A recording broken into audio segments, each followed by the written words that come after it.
السلام علیکم دوستو، دین اسلام فیملی میں خوش آمدید۔ آج جس موضوع پر بات کرنے والا ہوں اس کا نام ہے جہنم کی آگ۔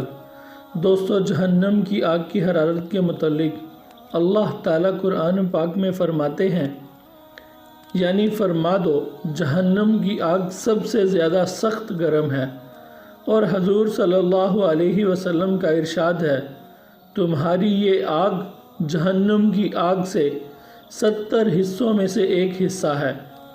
یعنی ہماری زندگی کی آگ جہنم کی آگ سے 70 گنا زیادہ گرم ہے۔ میرے بھائیوں، اللہ تعالیٰ سے ڈرو اور اس کے عذاب سے پناہ مانگو، اور ایسے کام جن کی وجہ سے انسان جہنم کی آگ کا مستحق بن جائے بچو۔ ذرا سوچو تو صحیح کہ یہ ہماری دنیا کی آگ کس قدر گرم ہے، اور اس میں لمحہ بھر ٹھہرنا مشکل ہے، اور جہنم کی آگ تو اس سے بھی زیادہ 70 گنا زیادہ سخت گرم ہے۔ پھر کس قدر نادانی اور غفلت ہے ہماری کہ ہم جہنم کی آگ کی کچھ پرواہ نہیں کرتے اور برے کاموں سے نہیں رکتے۔ میرے بھائیوں، ذرا اس دنیا کی آگ میں اپنی ایک انگلی ہی ڈال کر دیکھو کہ کیا تم اس کی حرارت کو برداشت کر سکتے ہو؟